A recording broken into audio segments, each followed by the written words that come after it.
পুরনো ration card থেকে নাম কেটে আলাদা পরিবার, নতুন রেশন কার্ড পেতে কি করবেন?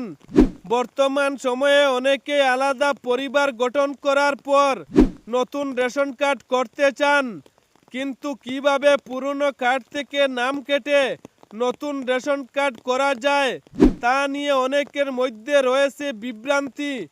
এবার এই গুরুত্বপূর্ণ প্রক্রিয়াটি নিয়ে স্পষ্ট নির্দেশ দিল ফুড সিভিল সাপ্লাই অফিস। পুরনো রেশন কার্ড থেকে নাম কাটানো বাধ্যতামূলক। বিশেষজ্ঞদের মতে নতুন রেশন কার্ডের জন্য আবেদন করার আগে অবশ্যই পুরনো কার্ড থেকে নিজের নাম বাদ দিতে হবে। একই ব্যক্তির নাম একাধিক রেশন কার্ডে থাকলে আবেদন বাতিল হতে পারে। এই জন্য আপনাকে যেতে হবে নিকটবর্তী রেশন ডিলারের কাছে অথবা স্থানীয় ফুড অ্যান্ড সিভিল সাপ্লাই অফিসে। সেখানে মেম্বার ডিলেশন বা নাম কাটানোর ফর্ম পূরণ করে জমা দিতে হবে। কি কি ডকুমেন্ট সঙ্গে নিয়ে যাবেন জেনে নিন।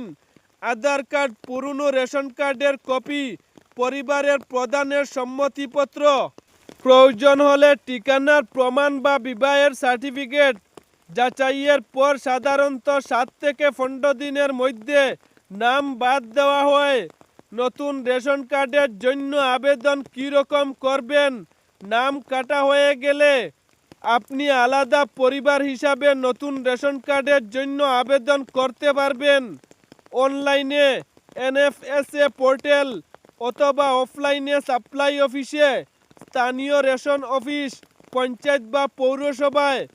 আবেদন করার সময় যা করবেন: নতুন আবেদন ফর্ম পূরণ করুন, পরিবারের প্রধান হেড অফ ফ্যামিলি নির্বাচন করুন, পরিবারের সব সদস্যের তথ্য দিন, প্রয়োজনীয় কাগজ সংযুক্ত করুন।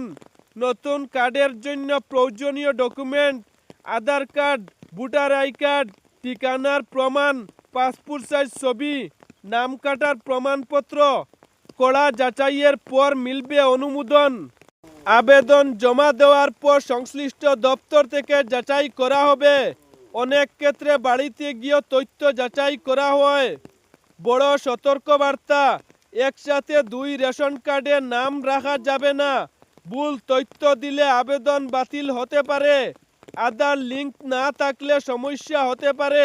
বিশেষ পরামর্শ: সরকারি সূত্র মতে যারা নতুন পরিবার গঠন করছেন বা আলাদা থাকছেন তারা দ্রুত এই প্রক্রিয়া সম্পূর্ণ করলে ভবিষ্যতে রেশন সুবিধা পেতে কোনো অসুবিধা হবে না।